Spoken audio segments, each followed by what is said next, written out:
Hello everyone, welcome to the Last Call podcast. I am your host, Arthur. For those of you who are tuning in from the Bourbon and BS podcast, I appreciate all the love and support and welcome in. But do not panic, you are going to get the same show, same vibe, and same energy you've always gotten from me and our guests. Just a little bit more polished. For those of you who still want a little bit more uncut, unfiltered, and more intimate conversations, make sure you sign up for our Patreon. Because for the low price of free $99, you can get access to behind-the-scenes interviews, content, recipes, and just some random ramblings because that's what we here do for you. As always, guys, thank you for all the love, support. Make sure you like, subscribe, give a 5-star review, share with your friends, and if you'd like to be a part of the show, make sure you contact me at arthur@lastcallpod.com. Once again, that's arthur@lastcallpod.com. Now let's jump into it. Thanks, guys.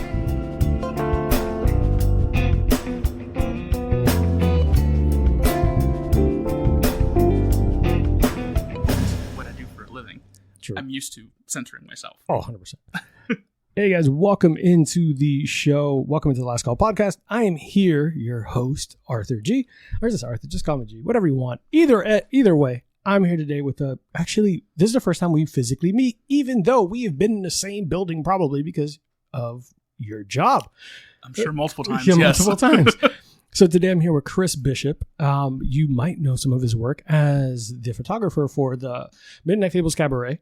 You might have seen some of his work as he photographs for Halloween Horror Nights. And you might also know him as an author. And today we're here with one of his books. But Chris, how are you today, buddy? Doing fantastic. Thanks for having me. Of course, man. Awesome. I've been trying to get you here for a couple of weeks, but I know you're a busy man. Yeah. Didn't help that I had surgery at the beginning of the summer and all that stuff too. Yeah. But like I appreciate that you took time today to come out here. Even though you were here, you were doing, what was it, a writing? Yeah, I was taking a writing class with Robbie Dorman, who's an Orlando horror author. And he does kind of like writing 101 classes. Mm. And today was his extension of that. How to edit your book, how to receive feedback, how to get beta readers, and how to do all of that stuff, which is fantastic because that's literally where I am in the process with my next book. Beta readers, huh? Mm-hmm. So people to kind of give you feedback on that, like rough draft? It's a little bit more than a rough draft. Okay. It's more, I've gone through the manuscript. Mm. I then myself have tweaked it. Mm-hmm. And now I need someone to look at it and go, tell me this makes sense. Mm. Because it makes sense in my head. I know where everything is. Yeah. I need someone else to look at it and see, does it make sense? That's a cool concept. I did not realize that there were beta readers. I know we talk about it when betas for video games, beta for programs, beta for things like that. It's the exact same thing. Huh. That's good to know. And I love the fact that there's an extension of the 101 because any creative will tell you that there's a point in the process as a creative, you know how to create, but the stuff afterwards, or after you want to put your product or put your ideas further out there, is sometimes foreign to people who are coming out and doing something for the first time. So that must have been really entertaining. It was. Interesting. It was. I took his first class in November. His Writing 101, how to make your first manuscript. And that was just get your story out there. That wasn't any editing. That wasn't any publishing. That was just write your first story. So today was kind of did I do it all right? Am I on the right path? Or does he have something that he can show me that is different from what I do? Yeah. That might be easier or better. A lot of today was actually reassurance. I like that. Yeah, it made me feel good. Actually, I had in my notes that you're doing good, Chris. Keep it up. I wrote that in my notes. Man, those positive words of affirmation, even though they're coming from yourself, like that's really helpful. Yeah. There are a lot of moments in every creative, because I think I keep saying the word creative as a creator or whatever, but as someone who is putting something of a piece of yourself out, either paper or onto a computer screen or onto a TV screen, you're hypercritical of yourself. Absolutely. Especially because you're comparing yourself to your idols, your mentors, the people that you see have made it. Mm-hmm. We see them at their like finished product, but we don't realize at some point they were like you and I. Like they're starting off. Well, and you're only seeing their final product. Yeah. You're not seeing all the steps along the way that they took. Uh-huh. You're not seeing all the pieces they never put out. Yes. But you're seeing everything for yourself. And when I work with people with photography, that's the same thing I tell them. Yeah. They will look at me and go, your photos are so good. And I go, the ones that you see are so good. Yeah. You don't see all the ones I don't put out there. Yeah. You see all of the ones that you don't put out there. That's 100% fair. There are episodes, there are reels, there are things that I've done, there are videos that I've done. And my friends would ask me, hey, I thought you were working on this. I was like, it's not done. I'm just mad at myself. It's like, it's trash. Like, meanwhile, like, hell, you walked in today and said that my photos are coming along strong. Yeah. And I still, like, every time I look at them, this is terrible. And I'm comparing myself to people like you, David Lawrence, David Mejia, like a bunch of the photographers, or you'll see those established YouTubers and photographers online. Yep. Which is crazy. For anyone who's listened to my show knows that I tell you not to compare yourself to anybody else. But as always, I could give good advice.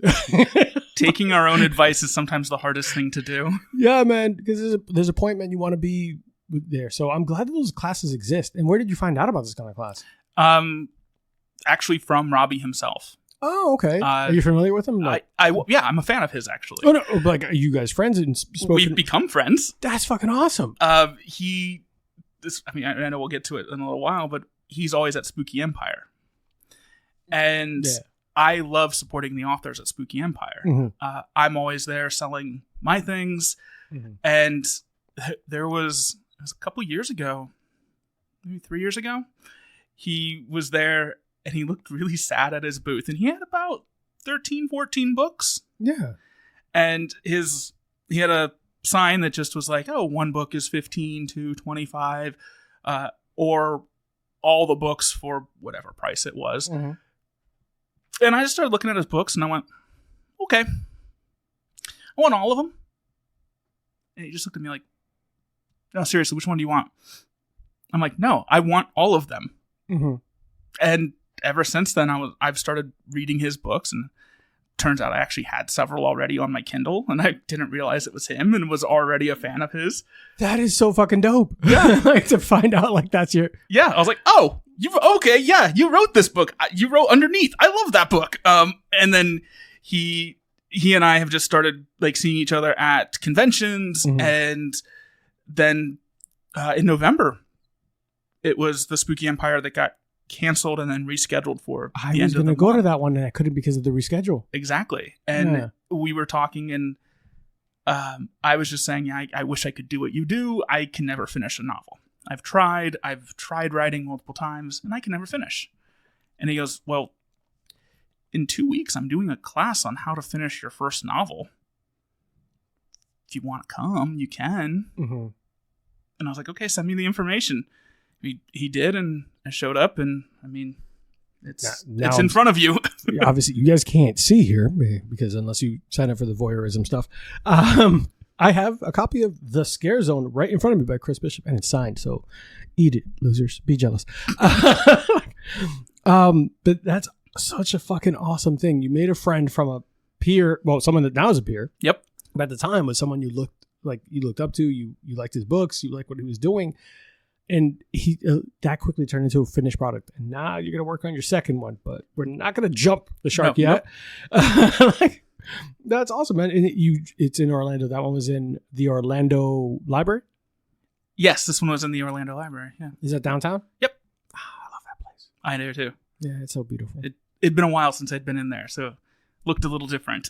Fuck. I'm getting old, Chris. Everything looks different. I feel ya. Well, I'm glad that you did that, and that allowed us the opportunity to do this in person. Like you and I talked about, it's much better to have these kind of conversations and do the interviews in person. Oh, yeah. Even though like online it's great and all, but there's something about, hey, we can fuck around, hang out, walk around the house, talk bullshit in between. So I'm ADHD, so it helps actually being able to put everything aside and then I am only focused on you right now. I don't know if you saw, I put my phone in my backpack. I turned it, even though it's on Do Not Disturb, it's in my backpack. I put everything away. That way I have nothing to distract me. So I have ADHD, but I have the flavor of hyperfocus. So if I'm locked into a moment, that is it. Nothing else. And anyone who shows up in the middle of that moment makes me angry. Yeah. They get... Yeah. If you see me like really doing something, don't talk to me. My wife knows that look. Yeah. It's, you see me fucking in a project. Why are you walking in here? Hey, what do you want to eat? Nothing until I'm done. Exactly. Shots of We'll text each other from inside the house just to be like, hey, I know you're working on this, but when you see this, come and see what I'm working on. Rosanna does that for me. She'll open the door and she'll open it slightly because if the door is closed, I'm doing something. She'll open it slightly based off like sounds. If it sounds like I'm playing video games, she'll be like, oh, whatever. Unless it's Madden, that makes me angry. I hate that fucking game. But if she sees... You need one of those lights that just say like on the air. I had one and it broke. Do not disturb. Yo, you know what? You're right. I want that sign. And someone, my roommate also said you should put a calendar about when the next guest is coming. We can make that. Shit, guys, we're gonna talk after the show, but I want a calendar because like he's like, hey, when's the next show? I was like, oh, next Saturday. He's like, you should probably make a calendar because I have no idea when the house is gonna be occupied. I'm like, I have it on Google. He's like, I don't check those. Whatever. But she knows if she sees me, she walks in and I'm like locked in on like Lightroom or locked in an episode and I have headphones and I'm playing with levels and I'm doing something back and forth. She's heard me talking to myself. Like, what the fuck? Like, what is going on with this track? Like, what is that squeak? Like, I'm getting pissed off the whole time. And I have a really good friend, Aaron. I give him a hard time because he's like, hey, man, like the volume's messed up on this. And I love him for it. Aaron, I love you for it. But it's when I'm angry about it or like, fuck, it's not him. It's me. Yep. I'm mad that somehow I missed a mistake or something like that. I'm like, what the fuck? So, yeah, when she sees me locked in, she's just, it's like, ignore it. I was recording the audiobook for The Scare Zone. You've already done the audiobook. Working on it. I made it like 3 pages in and I noticed a typo and in the track, it's literally me just reading it and then I go, fuck. Of course I had to edit that part out, but when I sent it to my wife, I was like, hey, just see if this makes sense. I had forgotten to edit that part out. So she just hears this long dramatic pause followed by fuck. And she goes, what happened there? And I was like, I left out a word.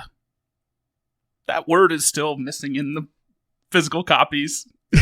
So you're saying this is one of a kind and whatever it does, a new version? Yes, the new versions are coming out in a little while. Yes. I got to power through all the copies I have first now. So if you want to buy a copy from me now, you can have the exclusive missing word versions. Yeah, you can. Yeah. It's like a Mad Lib. You can put your own word in there. Yeah, you can have fun with it, guys. You should do that, and they can find that book on Amazon, right? It is correct, or that is correct. It's on Amazon.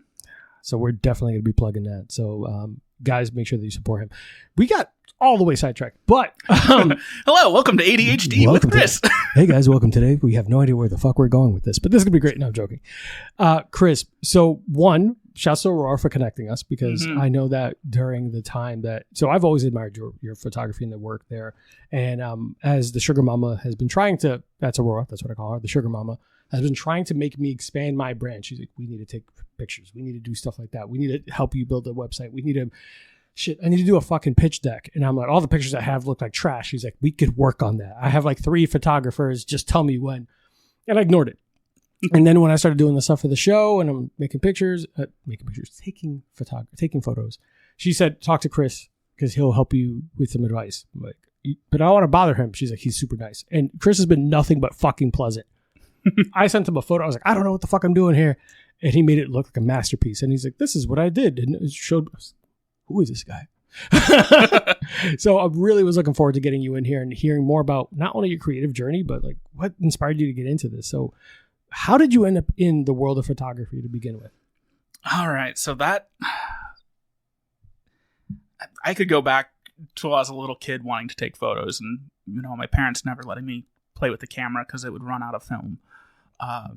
But really, back in the day, those rolls were expensive too. Yeah. Mm-hmm. I remember going to, when I was 8, going to the Petrified Forest. No, not Petrified Forest. That's the haunt around here. Out in Nevada, we went on a trip to Las Vegas, and we just went around, and I was taking pictures of rocks. So we get a roll of film back of just rocks. And I was happy with them. I liked them. My parents were not real happy with the fact that I took pictures of rocks. I guess they were glad I didn't bring the rocks home. And they developed those photos of rocks. Like, why do we have exactly 24 pictures of rocks? Yep. But then at, I guess it would have been 2011, I started getting more into social media and really getting into Halloween Horror Nights. And so fucking jealous that you get to do that too. That's one of those things that I started doing, and I just started looking at other people's photos. And I was like, oh, those are awesome. I want to do that. And I tried taking pictures on my phone, and of course, in an event like that, you can't take good pictures on your phone, No, especially can't. back in 2011. And I had a little point and shoot, and I just took that out there, and I got a few photos I was actually really happy with. And I wanted to get a DSLR, and I couldn't afford a DSLR, so I took out my little point and shoot. Yeah, did some photos, and I got, like I said, really happy with what I got. So then over the next year, I saved up money and bought myself a really cheap DSLR. Bought a lens off a buddy of mine who was selling his, and started learning that. And then when Horror Nights came around again, I just took it out with kit lenses and my little nifty 50, my 50 1.5 or 1.8, I mean, and I still use that lens all the time. And do you still use that? I still use that lens all the time. I love the fact that you still kept it. Yep. Shout out to Ray, because he sold me my first 50, and I was like, for $100. He needed money to move to California. So shout out to Ray. We'll send him this. I will. I really will. He'll get a kick out of it, because even when I go up there, I always have drinks with him too. He's up in Jacksonville. Anywho, so I get sidetracked. But then 22 rolled around, and I started taking pictures at Horror Nights, and I believe that was the year they had the 20 Penny Circus show. And for anyone who's familiar with 20 Penny Circus, it was an adult magic show. Yeah. Where it was these two clowns, Carl and Tyler, who absolutely amazing people and fantastic magicians. And they just did this crazy sideshow mixed with magic. I mean, Carl would be known for stapling money to his ass, and he would very routinely walk on glass, and Tyler would be pulling quarters out of his nose. But I took a photo that year during that show, and I put it up on one of the forums for Halloween Horror Nights, and it got photo of the year for that. And is that one of the ones you sent me? Yeah, it was there's one with two clowns. He's popping out of a box, and Tyler's hitting Carl in the crotch with a sledgehammer, and he has a cinder block chained to his waist, and so he's breaking the cinder block. That one. Yeah. That's awesome. And then from there, that kind of made me go, oh, I'm actually decent at taking photography. People like my stuff. It's not just me. That's one of the first times I started sharing it. And it became a goal of mine to just keep going with that. And then after that year, I kept going, and people just liked my stuff. So I then ended up with Orlando Roller Derby, because my wife was on that team. And I started taking photos for them. And because I'm not a huge sports fan, so when I'm there, I feel like I need to do something. Yeah. So I was taking photos. It keeps me occupied, keeps me in the game. And I took photos for that. And that really is what led me to Burlesque. Because that's when there was a night about 10 years ago, 10 years ago. I don't remember. It was their hip hop show for Big Bang Boom Cabaret when they were at the venue. Oh, yeah. I remember the venue. Oh, rest in peace, the venue. And they needed a photographer. Their photographer backed out at the last minute, and one of the roller derby girls went to Gams Divine, who was also a hairdresser or hairstylist. And they were talking, and Hickey Ricardo was a roller derby name. And she basically said, it'd be really funny if you got Chris to come do your photos, because Chris gets super embarrassed. We like to fuck with him and just go by and yell boobies just to watch how red he gets. This started as a prank? Yeah. It started to troll you? Yes. And now... So they got tickets to go to the show as well, partly because they wanted to see how red I would get at the show. Oh my God. And I, of course, said yes, because I'm going to take money. If someone wants to give me money, sure, I'll do that. Mm-hmm. And I started doing that. Then they were actually really happy with the shots. The Derby people had a good time laughing at me. Mm-hmm. And I think I've missed maybe 2 shows since then.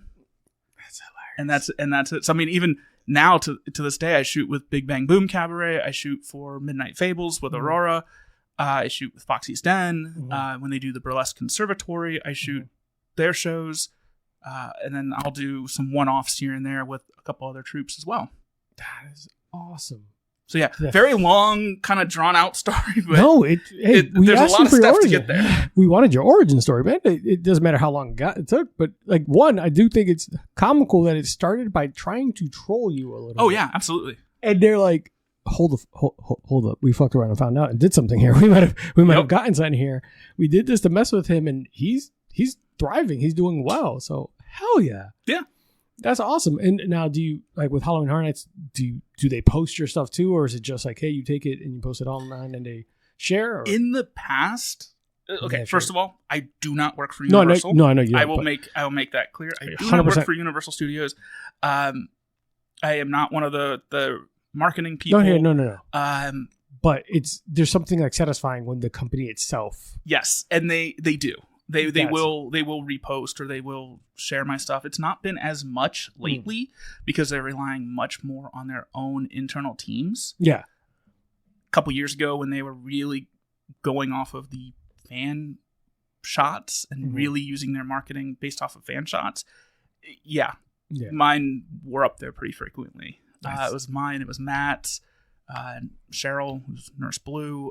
There were a lot of us that were up there. And we all shot together. So even if it wasn't mine, it might be someone who shot with me that night, or I should say I was with them.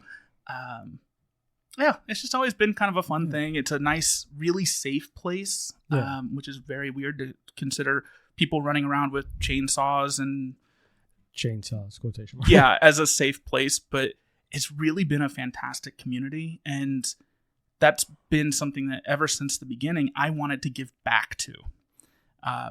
I've loved Horror Nights since I went in Horror Nights 14, so that would have been 2004. And I've been every year since then, and now I go multiple times a year. I think the most I went was 24 times one year. Chris, what the fuck, man? A little crazy. No, it's because you live far too, so I'm like, God damn, man. Yeah. Yeah. Over an hour drive. He doesn't live nearby. Halloween Horror Nights, but still. Yeah. No, but I do love the fact that it started like a little bit of a troll. You have you found success obviously doing it, and it's like Midnight Fables Cabaret, Big Bang Boom Cabaret, and Midnight Fables, Foxy's Den. They are really, really, how do I put this? They're massive in Orlando. They're massive in this area. So your photos are front line and center for everything. So your work is out there and it's doing great. Yep. I won one of the Watermark Awards back, I think it was like 2017, 2018. I was second place for Orlando's favorite photographer. Are you serious? Yeah. You don't even live in Orlando. No. But it was, the burlesque community and it was the derby community that nominated me. That is fucking Since I do all awesome. my work in Orlando, it fit. Yeah, I know. I'm just being funny about that. You don't even live here, and somehow you're beating the people here. So, Orlando, step your shit up. Well, that's why it was so long ago at this point. That's fair. They have stepped their shit up. Yeah, but that's awesome, and to win those awards, to be nominated by the people that support you, that's not only I'm paying you, but I want to see you succeed. Exactly. It's not even at that point, it's no longer like a employee-client type of thing. It's nothing like, it's like, hey, we love you. We want you to fucking win. Artists supporting artists. Yeah, and I love that. Yep. That's all fucking awesome. I did not know that you were nominated for that by that community. Mm-hmm. So, shouts to those who lost to him who live in Orlando. Like, I'm sorry. He won't talk to shit. I will. Because I'm the toxic. No, I'm the toxic one at this table. Don't pay me no mind. But, guys, we're going to take a very quick break because my drink is empty. But for those who are wondering, we did have a classic daiquiri, but I wanted to make it with Jamaican pot still rum because it gives it a little bit of spice. It's great. Yeah. Thanks, man. I appreciate it. Yeah. No, I really actually like it. Yeah. So this is kind of considered a bartender's handshake. So it is a Jamaican pot still rum, 2 ounces. So here in Orlando, it's one of their staples. So if you go to the Courtesy, if you go to Hanson's, well, I don't know if Hanson's does it anymore, but if you go to any of these like bartenders, you say, can I get a snackery? It's meant to be a shot because it's a higher proof rum. I didn't give you the highest proof Jamaican pot still rum because you have a long drive. But it's 2 ounces of the rum, 1 ounce of simple, and 3/4 ounce of lime. Just shake that, pour it up, and drink it. It's fantastic. It's one of my favorite drinks. So I'm glad you're enjoying. Mm-hmm. And I chugged it because it's been that kind of week for me. So we will be right back after this commercial, guys. Hey guys, here at the show, we ask that you follow 3 simple rules that'll save your night and possibly your dignity. Rule number 1, don't drink and drive. Seriously, Uber exists for a reason. If you wouldn't trust yourself to build IKEA furniture after 3 bourbons, you definitely shouldn't be behind the wheel. Rule number 2, avoid Amazon one-click buy. Drunk you thinks a medieval suit of armor is a great investment. Sober you, not so much. And then try to explain to your credit card company that. And finally, rule number 3, do not text your ex. Look, they had their chance, and you deserve better. No one ever found happiness at the bottom of a 2 a.m. I miss you text. Move on, hydrate, and remember, you're better than that. Don't do that. Don't do that. Text literally anyone else. Text your Uber driver that you missed them, but not your ex. Seriously, all jokes aside, stay safe, do the right thing, and take care of yourselves. All right, guys, now back to the show. All right, guys, we are back. In real time, we've been gone for like an hour. I talk a lot. Well, we talk a lot. I was picking his brain about a bunch of shit. Mind your business. That's bonus features. None of it was recorded. You're not getting any of it. Guys, so we are back with Chris. I do want to ask you, because we kind of touched on it. You said that you took a bunch of pictures of rocks. Disposable, 35 millimeter, whatever.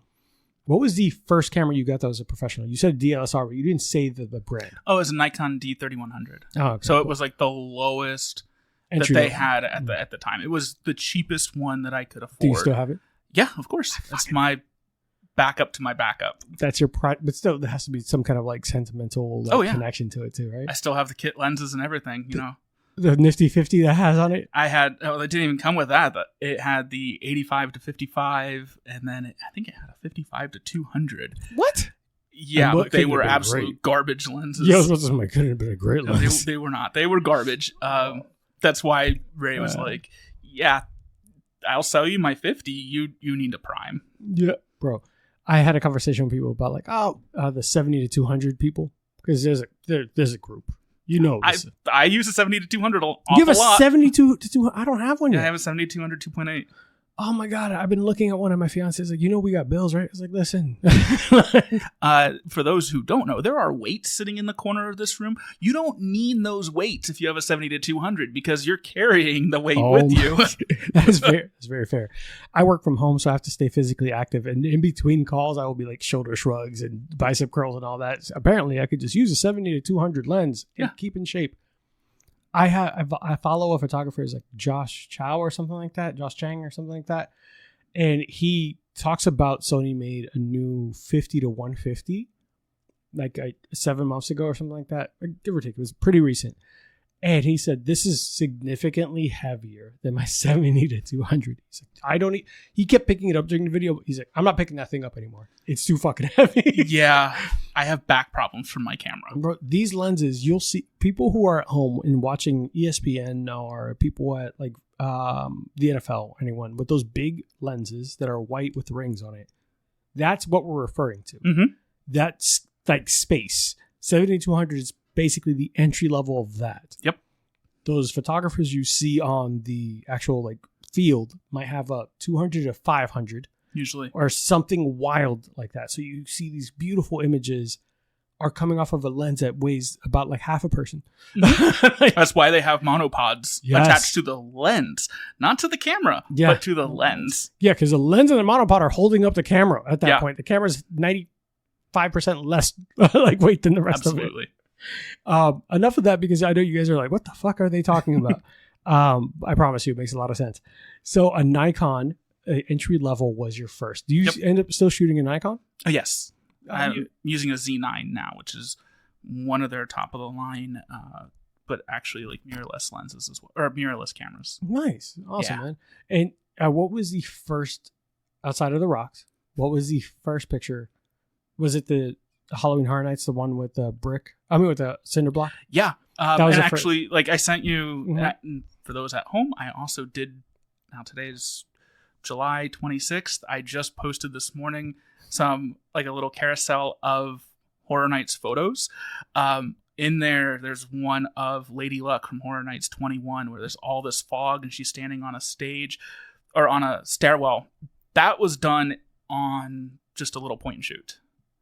It's a beautiful picture. And it looks way better than point and shoot. Right? That's what everyone said. And fun fact, that's done in Sting Alley, which is where they filmed the intro for All That. You know, the 90s All That show. Sorry. No, that stairwell was in the intro to All That. That is awesome. Yeah. I just played the intro. There's a stairwell in there. Yeah. Holy shit. Yep. All right. So so the Halloween Horror Nights was the first time that you said there might be something here. Mm-hmm. And just everything afterwards was just magic. Yep. Well, and I really like things that have very contrasty shadows. I like shooting at night. I like shooting in the dark. It's natural for going and doing burlesque stuff as well, shooting stage shows, because you have to be used to shooting in the dark. You have to be used to shooting in really adverse conditions. I mean, I challenge anyone out there to this season at Horror Nights, go out there with a camera, walk around in the heat with 30 pounds of gear on your back in those giant ass crowds and try to take photos. It's really hard. And if you can do it, you have a really good knowledge of photography, even probably better than you realize if you're able to actually get some successful stuff there. And I imagine, especially because these performers and these actors are used to performing, when they see the camera, they kind of turn it on a little bit. Depends. They're not allowed to stop. They're not allowed to. They have a job to do. Yeah, they have to do their job, and I don't want them to stop for me. Yeah, but definitely they, like, when they see the camera, they might do something that's still in their space. Yep. Yeah, they might not pose, but like come at you aggressively for the picture, which is a little bit of a pose. They're at Hallow Scream and SeaWorld, they have sliders, and sliders are the guys who have metal on their wrists, on their knees, and on their shoes, sparks. And it'll spark as they slide across the concrete. Last year I had one tell me, like, hey, I'm going to be here at this time. Can you come? We're going to do a little show. Come take pictures of us. So I'm literally laying down on the ground in the middle of SeaWorld, just on my stomach, while these sliders are sliding directly to me, pretty much hitting me in the face. I didn't care because it was fun, and I got some really cool-ass shots out of it. You gotta share those with me. And my wife was really funny because she took a picture, like she stepped back. She didn't want to get hit with one of them, and took a picture from back, and it's literally just me laying in the middle of SeaWorld, just like, oh yeah, this is normal. And people were walking around me thinking like, oh, this guy must really be someone. He might work here. Must work for them. I'm just like, no, I'm just taking pictures of my friends. Yeah, the joke that we made earlier about a good camera will get you past a couple of doors. Knowing how to use it gets you through. But there's an online joke about if you walk anywhere with a ladder, people just assume you work, like you're doing work. It's like, I was fucking AC. Orange vest will also do the same thing. Orange vest. You can start navigating traffic. Like, all right, guys, go where? Like, you can get the best parking spot. Use this information how you will. Yeah, I'm not advocating for fraudulent access to places, but these are the. You can also print out a press pass online. Yeah, that's actually really true. That's actually super true. I had to get a pass to go into like the Pro Bowl, and it looked printed on paper. Yeah. They're like, just send us a picture of your thing. And I was like, this is like Kinko's? Like, I could have I could have made this. I could have laminated this and just walked by. Y'all need better security. Yep. But awesome, man. I'm glad, it's interesting that you stayed in that space too. Mm-hmm. For non-nerds space, we'll talk about that later, why you ended up sticking with Nikon. Because I think every brand has like what they're known for. Canon is known for like their colors are fantastic. Oh, absolutely. Like their color just schemes everything. You barely have to do any editing. He's not about shooting an S-Log or any of those logs anymore. Just fucking take the picture. It's beautiful. Once you white balance, you're good. Sony is known for low light. Nikon's known for like all purpose, and I think your operating systems are much more friendly too. Yeah, and for me, it's really just it's what I started on. Yeah, so I know where everything is. I'm not one of those fanboys that will tell you, oh, Nikon's amazing and you shouldn't have Canon or you shouldn't shoot Sony. No, the Do what best you want. camera is whatever you have with you. If your phone is what you have with you, that's the best camera you can have with you at that moment. Hell, the buddy David Lawrence, he has stuff in a installation that was all shot on his cell phone. Mm-hmm. And it was part of the thing was it's about just different perspectives without necessarily all the fancy schmancy gear. I shot an Alien Ant-Farm concert on my phone. That must have been so much fun. But yeah. That's dope. And then a year later, I went back and they were back again and I shot their concert, not on my phone. Yeah. Shot it with my actual gear. And, yeah. How was that? Oh, so much better. No, I've done a whole bunch of bands.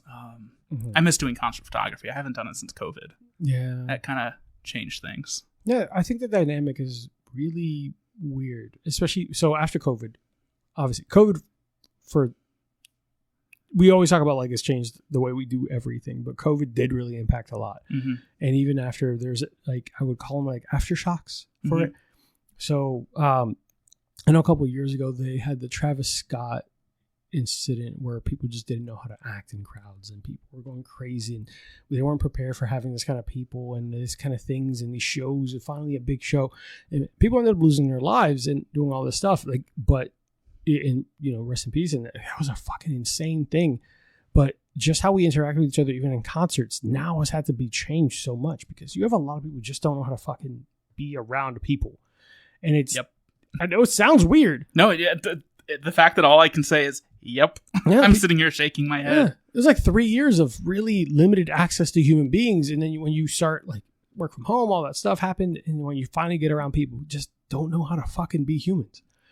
So the concert photography, could imagine also you're scared about your gear, scared about your personal space, scared about what the fuck is going to happen. Alien Ant-Farm or any kind of rock or high energy type of thing. It's also scarier. Oh yeah, no, I've shot Atreyu, I've shot Ice Nine Kills, I've shot yeah, no, I don't want to go into all the bands that I've photographed, but I've done an awful lot. There was a time I was working even for a concert magazine and he sent me to a couple down in downtown Orlando. I forgot where. It was this little tiny bar. And it was just a metal show in there. And I was crammed literally against the stage for the shoot. And I'm sitting here with all my gear. I literally have my other lenses in my pockets because it's so... How big are your pants? Big. I'm a big dude. No, I wear cargo pants. And I'll wear usually long cargo pants so I can carry them in pockets. I mean, I had a 70 to 200 in my pocket. Yeah. That's a big ass lens. That's a fucking massive. I promise you, there are people listening to this. I don't know what the fuck they're saying. Imagine your forearm in your pocket. I know that someone's making a penis joke. Shut up. Shut up, David. Like, it's another David Guetta. But that is insane. Yeah. I would be worried the whole time someone's going to crack some shit. Oh, I was. I mean, there was a guy who, just to give you an idea about the type of concert this was, there was a guy who tried to crowd surf, jumped up on the stage, and then tried to jump off into the crowd, and the crowd was just like, no. And partied like the Red Sea? Yeah, it did, and then the band had to stop the show, and EMTs had to come in and take him out because he broke his leg. It was quite a thing, and I'm just sitting here going, oh, God, that wasn't me. There's a morbid part of me. Did you take a picture? No. Okay. No. I have a personal rule of if I'm photographing for, like, let's say, roller derby, mm-hmm. I will not photograph the crowd mm-hmm. because the crowd did not sign any waivers to be there. Mm-hmm. If I'm photographing, even at horror nights, I will not photograph guests. Mm-hmm. Now, if they ask me to, sure, but I will not include a guest in my shots. I will do everything I can to frame them out. Yeah. Burlesque, same thing, because you're not there to be photographed. Mm-hmm. So no, I would not. And even in like roller derby, if someone falls, my camera goes down immediately. Yeah, I put it straight down because they don't want that. Yeah. And there's no reason for that. I'm glad. Yeah. I'm happy you said that because like, I just making sure because there are people. There is a morbid part of me that wanted to go click. Yeah. But no. No, like I couldn't bring myself to want to, especially, okay, if they're an asshole, Even then, I might not want to, but I was like, Yeah. But if I was like at roller derby and someone got injured, no, absolutely the fuck not. I'm gonna do the take a knee, like fucking wait, Absolutely. make sure they're good.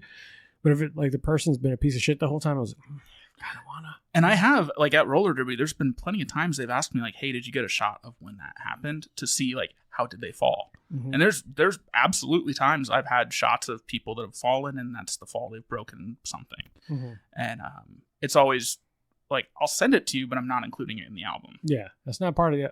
If you want it, so this way you know how to prevent that injury in the future to see what caused the injury, Or even to send to your doctor to go, here's what I did. Yeah, cool. I'll send it, but I'm not putting my watermark on that. No, you didn't get that from me. No, well, it's more other people don't need to see it. Yeah, 100%. I think that's really telling. That's a really good thing of you. I think that's. I actually got, when I say got into it, I don't mean in a bad way. Mm-hmm. With the other roller derby team that I work with, or the Ocala Cannibals. Well, sorry, they're not cannibals anymore. They're now just Ocala Roller Derby. Years ago, they were Ocala Cannibals. And my brain always still wants to call them Ocala Cannibals. But there was another photographer there that was taking crowd shots and pictures of the crowd and would try to stop the people from doing what they needed to do so he could take a photo. And he tried to take my photo, and I was like, no, stay away. I do not want my photo taken. Mm-hmm. And then I even, reached out to them about it. And I said, would you like me to write a photographer code of conduct for you? Because you like what I do. You want me to come back. Would you like this? Yeah. And they have it. They haven't done anything with it. But I think what they've done is started talking to the other people that are there with them. Yeah. To go, this is what we expect. And now at least have something to put it into words. That's fair. Because I try to keep it professional. Yeah, it's funny enough. Like when I went to the roller derby, shouts at Sriracha and her team being out there. There was a sign that's like, "Be prepared to be photographed," and blah blah. Like you might end up in a photo. I was like, "Huh, that's interesting." That they're like warning the crowd as you walk in. There might be a chance there's a picture of you somewhere after this, and it's like that's a weird way of getting consent by a vague printed out sign. I mean, that's the same way all the theme parks do it. Yeah, I know, but it's like, but it didn't. Like you're walking into like I expect it. Yeah. At a theme park, everything's under like you're being surveilled at all times. But to walk into like auditorium somewhere, it's like be prepared. Your photo might be taken. Blah blah. I guess that's a sporting event. That would make sense. It might end up somewhere. I don't know. Whatever. So I do have a couple questions that aren't from me, and these are going to be from the person who pays some of our bills. We answered that. What's your favorite photography accessory from Aurora? Favorite photography accessory? Well, see, I could go really, really weird and just go, my wife, because she's my assistant. That's fair. And now I'll probably get smacked when I get home. She might hit you. Because I just called her an accessory. But no, I would say right now my favorite thing to use is my 85 millimeter prime lens. That thing is fantastic.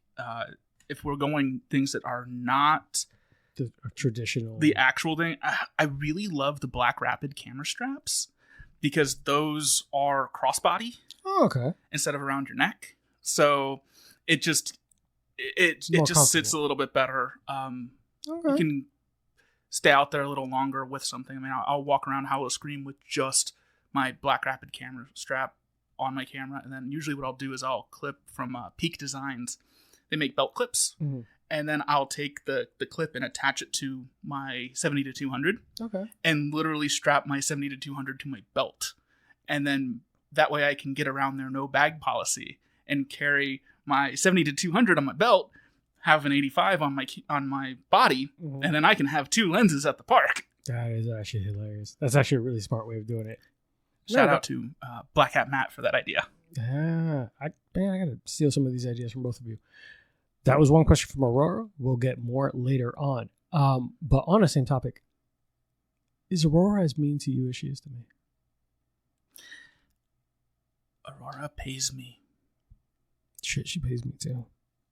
All right, never mind. Moving on. Aurora is amazing. She has supported me so long, and no, we love her. Yeah, we absolutely love her. It's all jokes, and I promise you, Aurora, we're not talking shit about you. She knows I wouldn't. On air. On air. I'll tell you the shit to your face because I'm not afraid of you. she's gonna hit me. On the same vein though, like, so we kind of like skated on by in the beginning when we introduced you, but you went from photography to writing. You came from a writing 101. Was writing, and off air, you've shared a lot of your other creative outlets. This man is making knives, he's blacksmithing, woodworking, fucking making leather, all this random shit. Used to be a performing magician. God damn it, Christopher. Like, God, I wasn't expecting. Until I had an accident with an angle grinder. What? What was the accident with the angle grinder? Because we're not moving on now. Basically, oh, there's a massive scar. Chopped into my finger. For those at home, think hot dog, not hamburger. When we're talking buns, turned my finger into a hot dog bun with a angle grinder, and no longer can really do magic because I was smart and learned everything left-handed. I'm a right-handed person, but knowing that most of the population's right-handed, when I was doing magic, I learned everything left-handed because I know people are going to be watching the right hand. So if I do it with the opposite hand, people aren't going to be watching that hand. Yeah. So I don't have the full muscle memory and the dexterity back. I stopped playing guitar because of the same thing. I can't do bar chords. I can't do some of those things. Did you just randomly also drop in that you're a musician? I'm a musician. I like that. Would that be a magician that plays magical music? No, or a magician that does music at the same time while he's doing tricks? Like Dimitri Martin when he does playing all the different musical instruments while also performing comedy? Yeah. Magic. Yeah. We're on a thing here, guys. Don't worry about it. This episode, you should have also been high or something before you got here because we're on a tangent. So you do music. Yep. Or did before. You almost lost a fucking finger. Yep. To an angle grinder. Yep. Did like magic, do leather work, do woodworking. You're a blacksmith, photographer, and an author. Mm-hmm. Is there a day that you sleep? Is it like scheduled? Is it like every other Sunday? And the other thing that we're not doing is we're not saying my day job. Yeah. Oh yeah. We're not doing that. None of those are my day job. And that's the funny thing for anyone who actually knows me knows, oh, I have a full-time job that I do. It's a whole ass 9 to 5. Yeah, no, I don't sleep very much. Truthfully, I really actually have a hard time sleeping. Oh, same and most of the time I am trying to be creative. Mm-hmm. Years and years and years ago, I shouldn't say years and years ago. I still have very severe depression. And years ago, I actually started reading a self-help book about it. It was from Chris Hardwick, the comedian who also does like the Nerdist podcast and those things. And he had a book that was about what it means to be a nerdist. And he basically just said that was someone who is a creative nerd, not just a nerd who likes Star Trek or Dungeons and Dragons or anything like that, but it's someone who is also creative with it. And I read his book and really started taking that into heart. And I just started I would let myself get obsessed with things and then find a way to turn it into a creative outlet. Yeah. So I myself as a person, I have to be creative at all times. Yeah. And even if I'm just sitting there, if we're watching a movie, I might be editing photos. I might be drawing the cover to my next book. When my wife and I are at Spooky Empire, we're selling, earrings and art and all sorts of stuff that is stuff that I've drawn or that she's made. And I'm always making something. Yeah. I love that. I had a conversation with my fiance that very plainly, if I chose a different 9 to 5, which I was fully in that path to do that, I would have made significantly more money, all that. But I told her, and we talked about it, I was like, there's also part of me that feels like I would die inside. And love of my life, I have to tell her these things. I was like, look, I could do it. I'll do it because I could suck it the fuck up. But then I'll sleep even less because I refuse to let the creative side of me die. Whether it's writing, reading, doing something creative, something fun, something where I can create something. Because if not, all I'm doing is working really hard to make someone else rich and never really feeling like fulfilled. So to your same point, I don't sleep much because when there's I forget what the name of the term, what the term is, but you refuse to go to bed because I refuse to work my ass off to make someone else's pockets richer, but never work on my own passions. Exactly. So like, yeah, I'm willing to stay up till 2 a.m. and be tired during my 9 to 5. And they could get 70% of me as opposed to me getting 70% of me, which is a really weird thing to like live like, right? Like, but it makes sense because you need to do what's fulfilling to you. Yeah. And the 9 to 5 is there to pay the bills. The 9 to 5 is there to live. And if you're just spending all of your time working on being able to live, what's the point of life then? Yeah. Because you need to still be able to put things out there into the universe that's going to be meaningful and impactful to you. Yeah. And if it can be meaningful and impactful to others, even better. Yeah. There's that phrase, it's don't be so consumed trying to make a living that you forget to live. And I'm like, screw you. Like, no, it's exactly right. Because it's 100% agreed. And I, at least my background, poor mom, all this stuff, like you're so consumed, like you have to make as much money as possible. You have to do as much as you can. And as you get older and you're chasing this infinite treadmill of like, I need to make money, I need to do this thing, you end up realizing like, I'm only going through the motions and unhappy. And this is not a hate. Money isn't going to make me happy. Money absolutely will make me happy because it'll pay for the fucking fun things I'm doing. Yep. Yeah.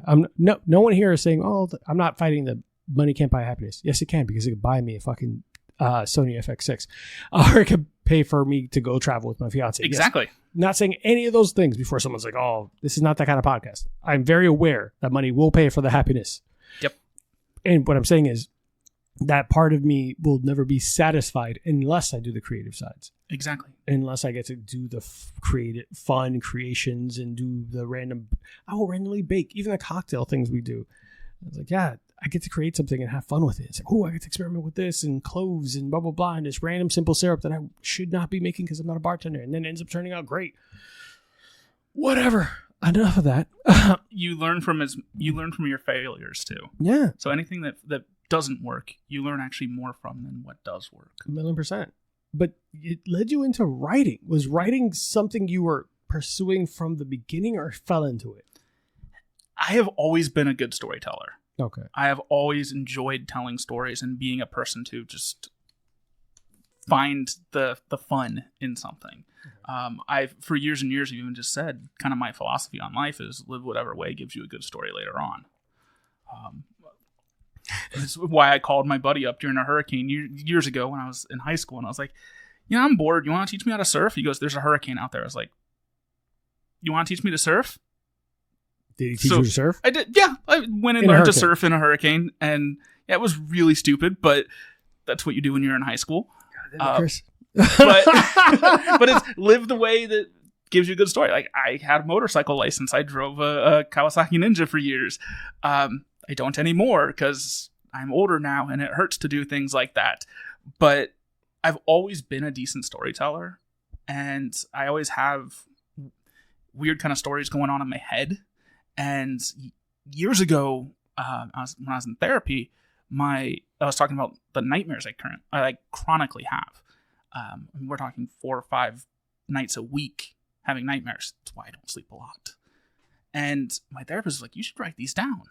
So I started writing them down, and they were like, they're like, these are actually like really messed up, but also fairly entertaining. Yeah.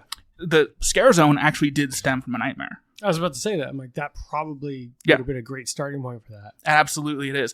The scare zone is basically take Halloween Horror Nights. So the scare zone, let's be clear for everyone listening at home, is your first book. Yes. First novel. I started it 5 years ago, and I could never finish it.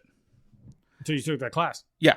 And it's basically take an event like Halloween Horror Nights, but I didn't want to use Halloween Horror Nights because copyright infringement, and didn't want Universal to come after me. So I made my own theme park. But then it gets overrun by these monsters that I've called the Anglers. Because my nightmare was I was at Halloween Horror Nights, and I don't know why, but there were incredibly flamboyantly dressed vampires, but dressed like pirates. Oh. We're talking like the Errol... Captain Jack Sparrow type of vampire. More the Errol Flynn 1950s Treasure Island. Really? Pirates. But they were vampires. But the weird thing about them is that they did not talk. They did not make any noise. They had this blue glow, like this electronic blue glow coming out of their mouth. Now, I don't know why they did that, but that was where my brain went that night. Yeah. Like your first image there. Mm-hmm. With the big ruffly stuff and the coat and the really big hat with the feather in it. Yeah. Mm-hmm. So that was the stem of the book. Is here was this nightmare where these creatures were running around with this blue glow coming out of their throat.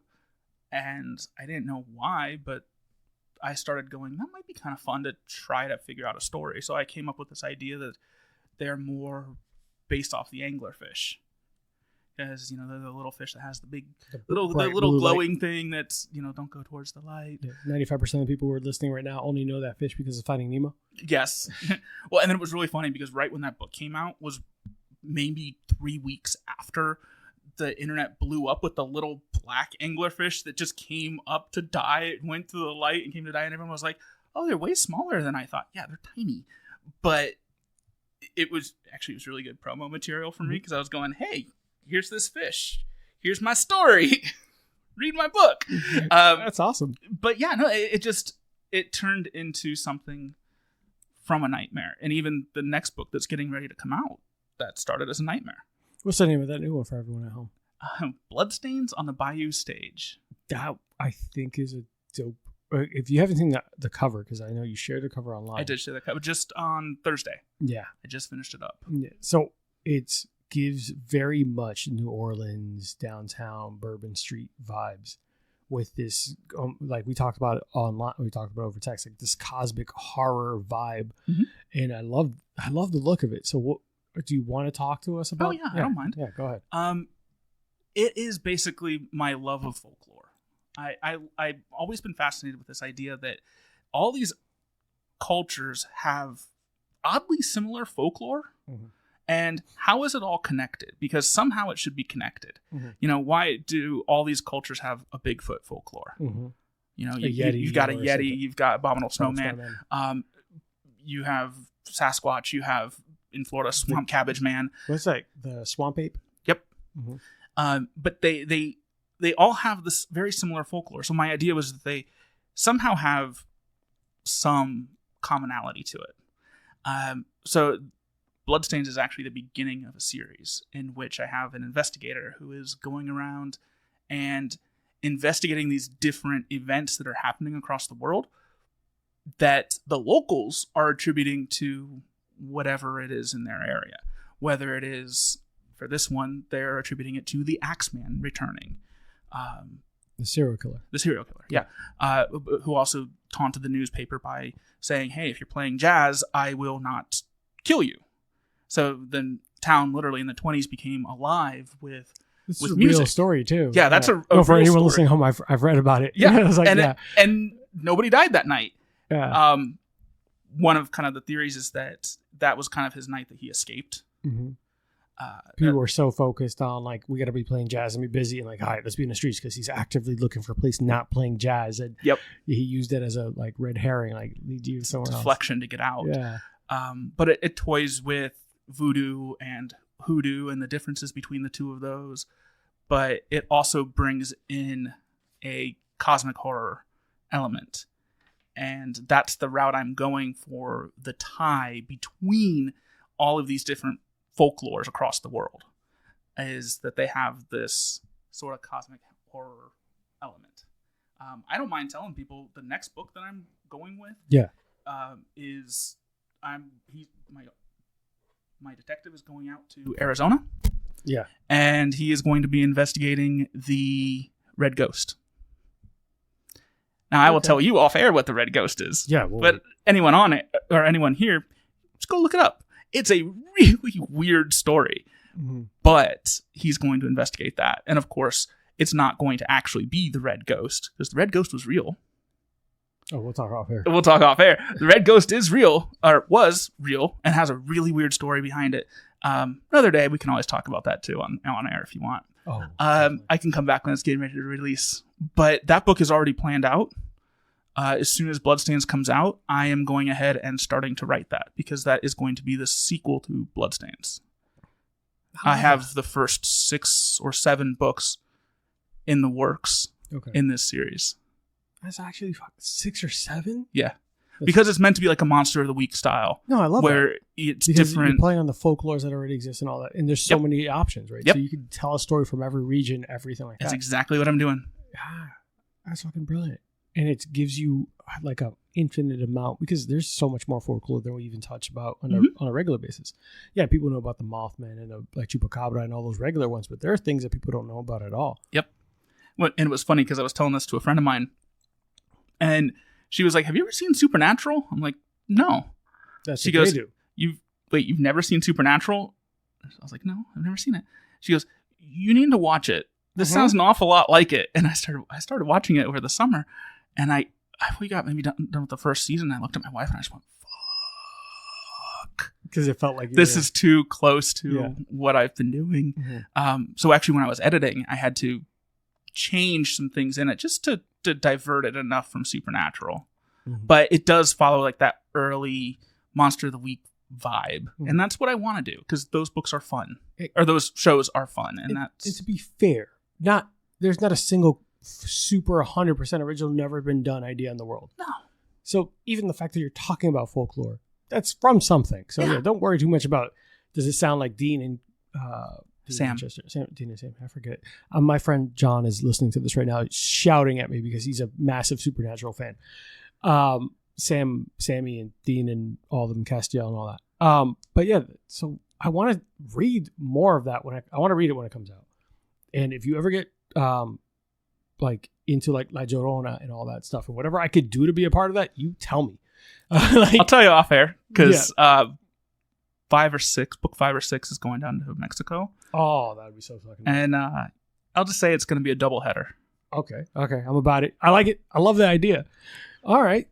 Back to Aurora question, because it's going to be around the same vein about your writing, because I think that this is like using night terrors and taking something that's scary and a lot of people would shy away from, and using that as a creative outlet.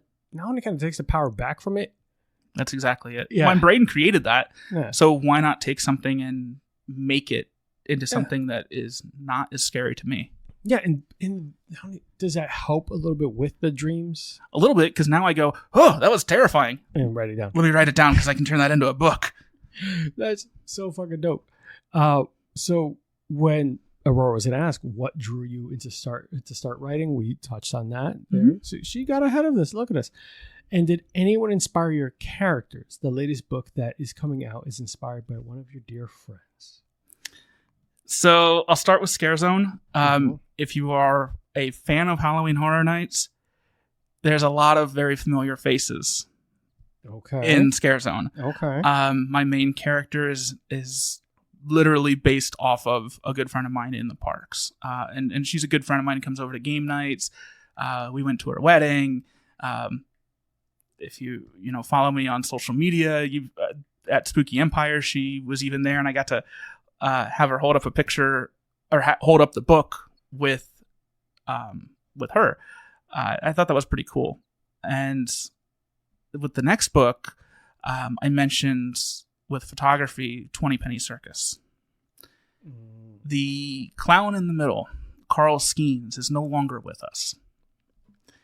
And in the next book, in Bloodstains, Carl is my detective. Now, he's Carl Edwards in my book, but he is absolutely based off of Carl Skeens. Sorry for your loss, man. He was a fantastic magician. I will not say he and I were super close. I respected him for his work. He had such a wealth of knowledge, and he was just a great guy and a fantastic performer, someone I really looked up to. And when I started writing this, I had a different character as my main character, and I started bringing in some aspects of magic into it. The original working title was "Do You Believe in Magic?" And I started writing this character, and I was like, this sounds too much like Carl. And so then I reached out to Carl's sister, And I said, can I do this? Mm-hmm. I do not want to do this without your permission. Mm-hmm. She gave me the go-ahead. And so now it's kind of been a nice way to remember him, and almost in a way... Pay homage, but almost in a way bring him back a little bit. You know, I think of the movie Coco, where the whole Remember Me song plays super prevalent in that, and how you never really die until you're forgotten by everybody. Yeah. This is a way to ensure he doesn't die. It's a way to ensure he's remembered. Shit. That's heavy. I did not know that. So she dropped that. Fucking Aurora. That's what we meant when we said mean. Actually, I did text her that we were talking shit about her. And she said, of course you are. I was like, no, we're playing. All sweet things, I hope. It was like, we're talking about how mean you are. She said, I push you both to greatness. If that she does. means sue me. It's like, fair. We both praise you. She's like, love ya. We? What? Lots of animated GIFs. Yes, she's hilarious. But I think that's beautiful that you got to do that for your friend, and that, you know, the family was on board, and I'm sure that they're going to be excited, especially because of how many books it's going to be. Mm-hmm. And that was something I told them right away is, yes, it is a horror novel. No, he will not die. Because this is a series, and he is going to be my main character throughout the series. Yeah. So going into it, you know, we're not going to bad things are going to happen, but he'll be fine. Yeah. It's your character. You know, going into a Superman movie, Superman's going to live. Yeah. You know, bad things are going to happen to him because that's what makes it entertaining, but he's going to live. Yeah. Same thing with these. I love that. And it also gives him a good sense of comfort that, like, I don't have to read a book where he gets killed again. Yep. Or something happens to him again. Because in the Scare Zone, I wrote a character in there purely because I needed somebody to die. I needed an emotional hit. So I wrote this character just to die. Apparently that has been like, a lot of people have told me, like, I did not expect that. And I'm like, how did you not expect that? That character's literally written just for that point. There's no characterization to them, nothing. They're like, but I liked her. And I was like, cool, but she's written to die. Literally my notes for that character, because I make like little D&D character sheets for each of my characters in my book. You do not. Yeah, I do. So like I go through and know charisma score? Yes. But I do go through and know like exactly what each person is and who they are. And literally for that character, it just has in my notes, dies. That's it. I have nothing in my notes for that character. That's hilarious. I'm not going to tell you who it is because you have the book in front of you. I'm not going to. I don't want you to. But no, there is a character in there that is 100% written. Just so I was saying that people are surprised with a certain character death in the Scare Zone, and I literally wrote that character just to die. I made those D&D spreadsheets just to see like who each character was, and gave them the charisma scores, and gave them everything that you would have on a D&D sheet. That's awesome. But my sheet for this one character simply said dies, and that one has surprised the most people. And I'm like, I needed to just have a bigger emotional hit. Going back kind of full circle to the beginning of the podcast when I mentioned Robbie Dorman and his class, that was one of the things he had recommended was if you need something just to characterize your person a little bit more, cause them trauma. Emotionally fuck them up. And so it was, oh, okay, I need to fuck this character up even more. Let's give them a friend that's going to die. That's fair. So, yeah. It's funny that in not too much to like side quest this comment, but as people with ADHD, we also pick up patterns really quick. So there are moments where I'll watch a movie and all that, and I'm like, I've identified who you wrote. And like early on, I'm like, aw. And my fiance's like, what? I was like, that person's probably gonna die. She's like, why would you say that? Like that person? I was like, because he's too likable. Yeah, exactly. You're not supposed to. The likable person should never make it out of this, or they're just there to be like the sage-like wisdom for the main character. Because you're supposed to follow someone with a problem. Yeah, the person who seems like everything is great, that's not who you're following. No, because if everything seems great, it's not on the inside. Yeah. That person's usually going to get killed off because you're going to feel bad about the good person dying, and that should change the character development of the other person. And she's like, shut up. Like her and my roommate have told me, I need you to stop telling us about the movie before we get there. Just don't, because we don't pick up on those things and you ruin it. I'm like, fine. In the next book, I got feedback from one of my beta readers and was saying like, oh, I didn't like that you did this. And I was like, oh, you didn't like that? That was the tame version, because originally I made that death so much worse. So bad, I made myself cry writing it because it was so You knew bad. you were writing it. I knew I was writing it, and I made myself cry, and I was sad and depressed and absolutely went down a depression spiral because of how bad I made that. And I was like, okay, that's too much. Back it up. Goddamn, Chris. Yeah. You're hurting your own feelings in your writing. Yeah. Well, fuck. It involved a teddy bear and a child. Today's not that day, Chris. No. We will not do that today. No, it's not in the book. Good. Shouldn't. Stop it. Mwahaha. All right. So the national. So we talked about the 6 books, and I'm looking forward to the one in Mexico. I'm not Mexican for those at home. I'm Dominican, but Hispanic folklore, to your point, has a lot of like similarities. Yes. And we'll see a lot of like those stories share similar veins. So similar to American folklore, Hispanic folklore has like the Wailing Woman in or different variations. And I love the La Llorona story. Yeah. And that, to me, like, my wife was even like, are you going to do that one? And I was like, no, it's too well known. Yeah. So you have to do an offshoot or so something. I want to do something slightly different, something a little less known. We'll talk about that later. Yes. We're not ruining that book for everybody else. No, that's years down the road for me. Years, man. We got to get to it. I got to be involved in this one. But it felt like did it feel like a natural progression from storytelling? You said it felt like natural because you're a storyteller already.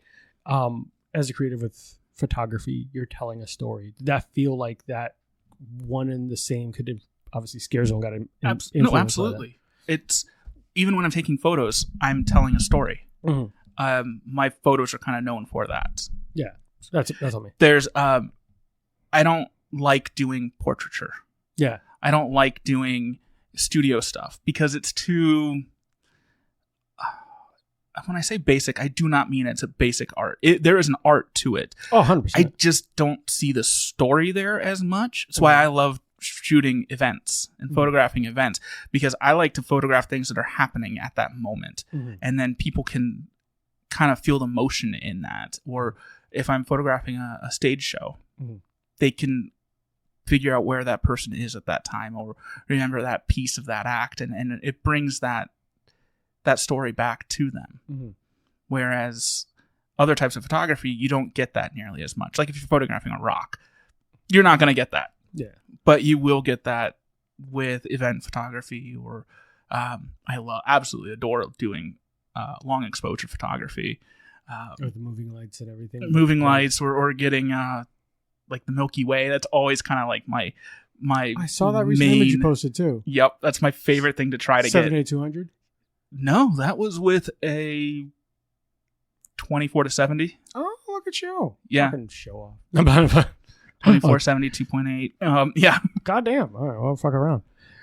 So, because I think I do appreciate that, because I think if we go back to Burlesque, they're telling a story. They absolutely are. They like that whole event, the outfits, the personas, everything. They're telling a story.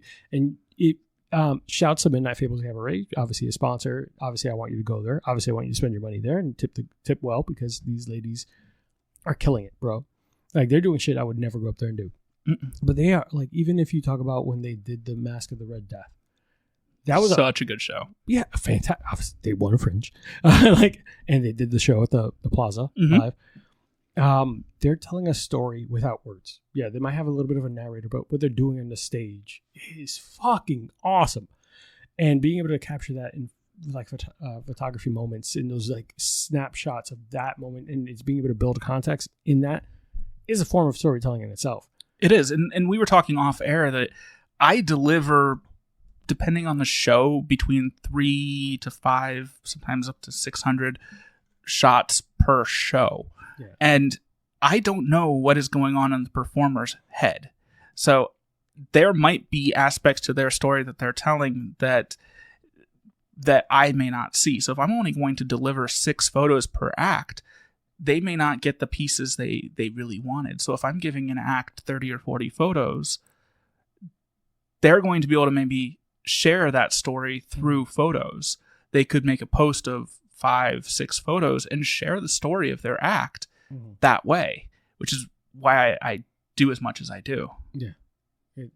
Yeah, that's fair, because if you might have interpreted what they were doing in one way, and to them that's not what I wanted. That's not who I was trying to depict myself as. You caught me in a moment, which is great, beautiful, but that's not who that character is supposed to be in this. And you allow them the opportunity to select that choice. It's like choose your own adventure. Exactly. Yeah. So definitely a lot of work, obviously, but that's why they choose you. That's why they keep coming back, right? Yep. Because you allow them to do what they do well. And safely. Yeah. I want to put that out there. And safely. No, 100%. And Chris told me about his process with his wife, who's also involved, shows up and gives them also kind of helps in assistance, not the accessory. She can say the things that I can't say or would not feel comfortable as a male saying. And it's not necessarily that I feel uncomfortable saying it, but it is I don't want someone else to feel uncomfortable saying it. Yeah. Or having a male say it to them. I'll say the thing, because, hey, it's not sure I can say the thing. There are a lot of creepy dudes out there, and Chris is not one of them. And it also helps create that space where they could feel even more comfortable, because burlesque is already a very vulnerable thing. Mm-hmm. They're out there. Some of the burlesque conservatory, a lot of these ladies and gentlemen are new. And, it's already such a vulnerable spot to be in, to shed everything and be up there performing and worry about your steps and also worry about how you look and worry that now there's photography involved. So this is going to be there forever. So whatever helps to create this atmosphere where they can just be themselves and give you and themselves the best product, right? If we just think of it as hey, you're not going to be able to photograph them all if they're not comfortable. So whatever helps.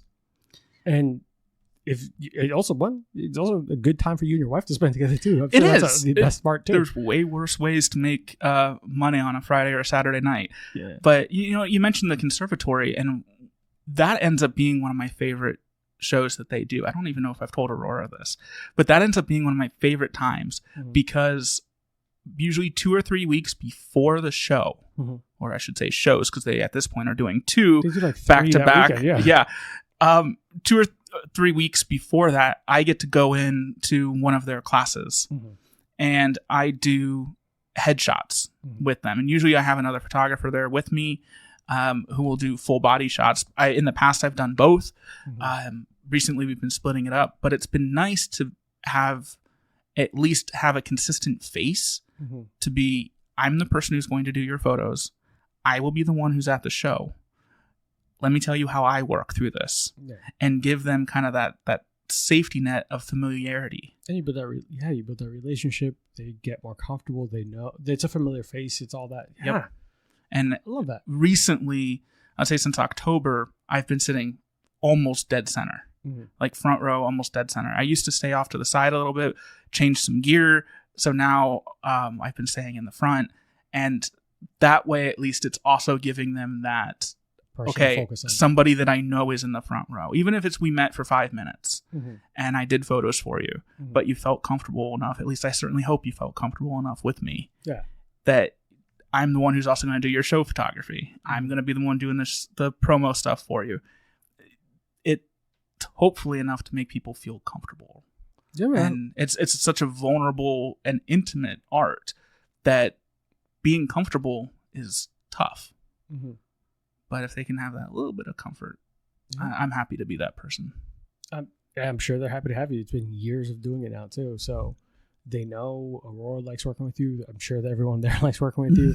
And you wouldn't keep going, right? I was going to say, I don't think I'd be asked back if they didn't. Yeah. And it's fair. I love that. I love that you guys have created a space. Aurora and the burlesque troupe and all that, they've created a space where people can be themselves. And if you're part of that process, that's why when she said, your family, of course, you can stay here. That's dope. That has to be rewarding too. That has to give back a little bit, feeling like the pictures came out fantastic. And part of that is because they felt comfortable being comfortable with me. Absolutely. So that's awesome. They share their art. I share mine. I do that with concerts. I do that with any sort of thing. You share your art. I'll exchange mine for yours. I like that. I like it a lot.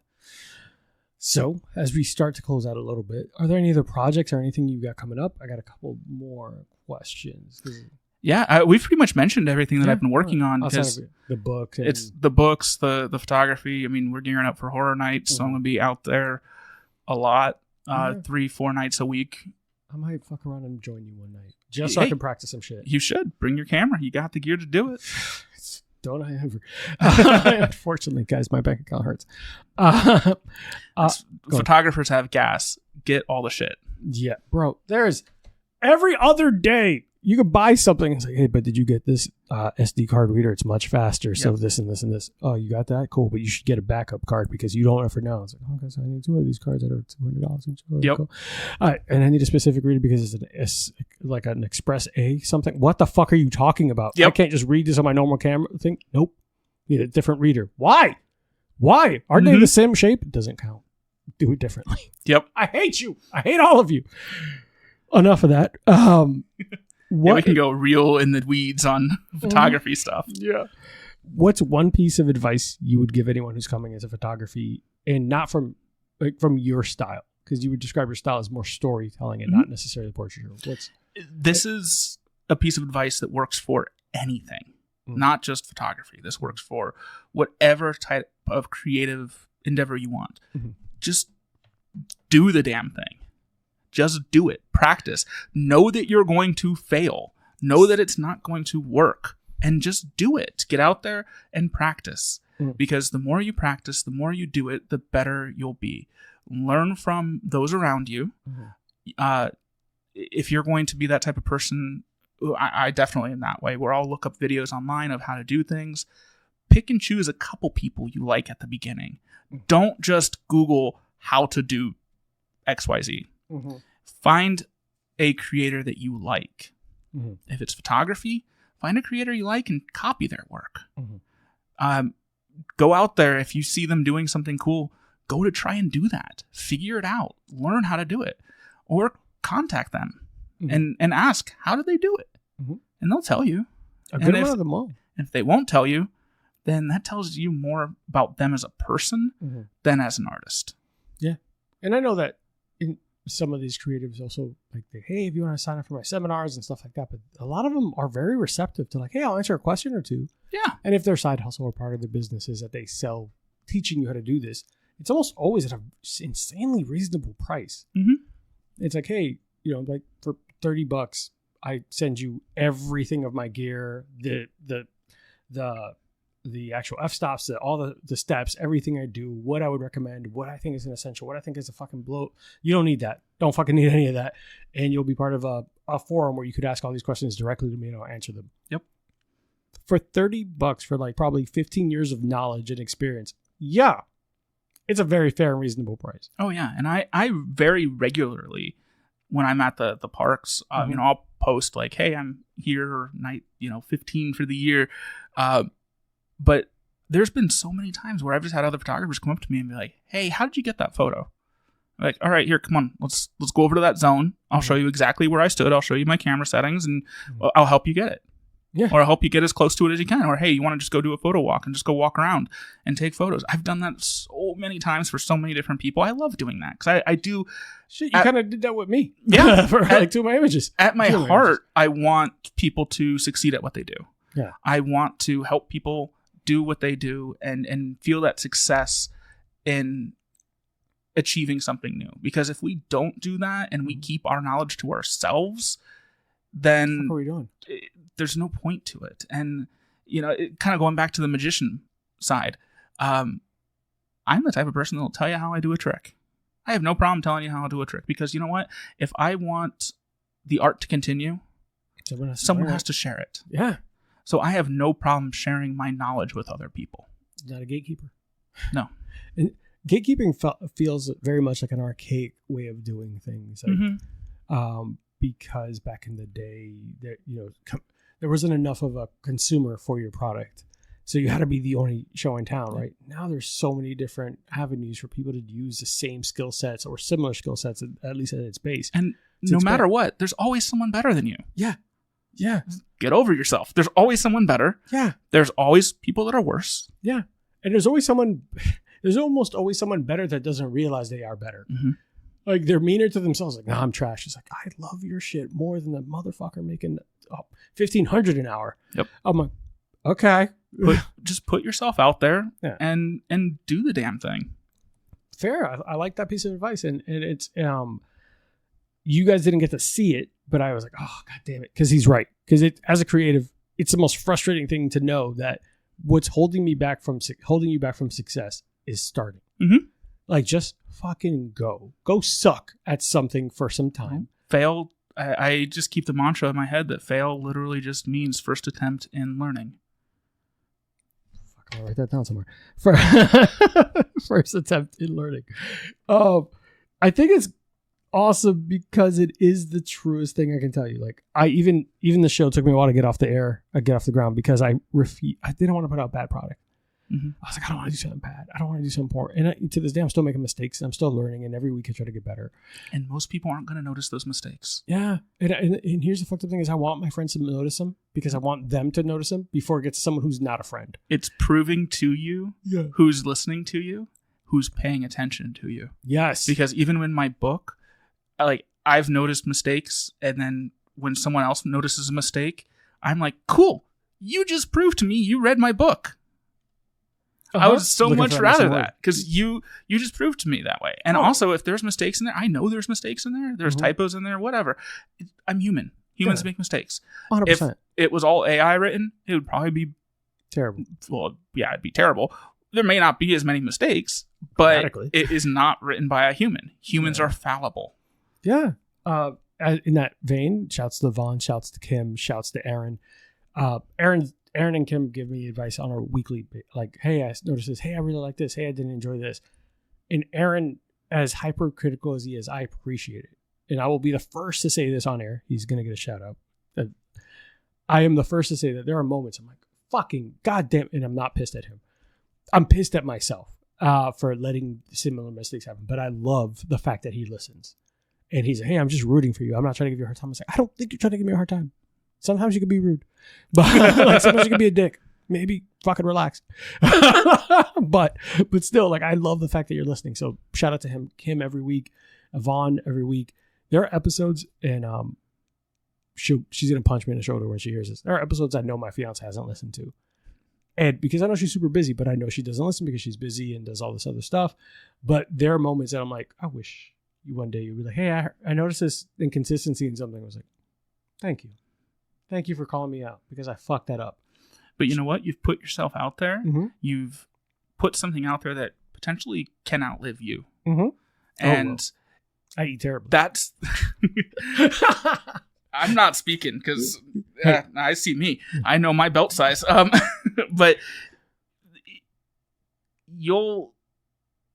whenever you're creating anything, mm-hmm. you are creating a possibility of something outliving you. And I mentioned Coco earlier with that whole remember me aspect. You're creating something that will keep you remembered. We remember people like Pablo Picasso. We remember people like George Washington. We remember people, Genghis Khan. We remember the people that went and did something different. We remember people that did something weird. We remember the people that created something. Yeah. We don't remember the people that just live their life the way they were told to live. Yeah, we don't remember the people who took the safe route. Yeah, who just chilled at home and did the 9-to-5s and did the normal things. And the world is interesting because of the weird people. Yeah, be weird, do the weird thing, do the unique thing.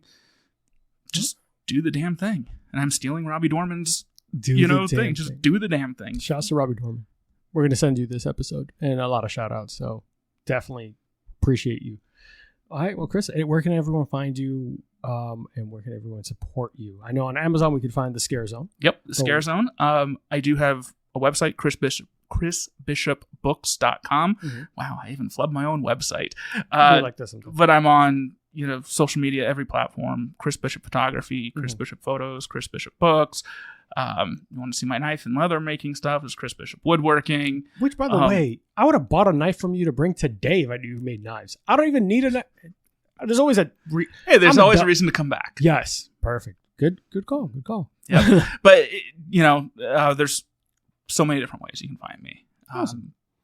Dark Deceptions Creations is my wife's company, but that's what I work for when it comes to like Spooky Empire. Mm-hmm. So if you're going to Spooky Empire in the fall, find the Dark Deceptions Creations booth. We'll be on a corner. We've already booked our booth. We'll be there. Hell yeah. So awesome, man. We were just there at the last one. We'll be there again. Yeah. Awesome. So really, you can't not miss me. I can't not find you. As long as you look up Chris Bishop Photography or Chris Bishop Photos, you'll find me. Oh, you'll be posted all over the page too. So definitely going to be sharing all that. All right, well, guys, if you like what we are doing here in the show, support those who support us. Obviously, Aurora Fable, Midnight Tables Cabaret, and Chris Bishop is going to be all over our socials during this when this episode releases. So make sure that you're following, liking, subscribing. If whatever you can, purchase his book. I'm going to be reading Scare Zone now that I have a copy. It's autographed, so mind your business.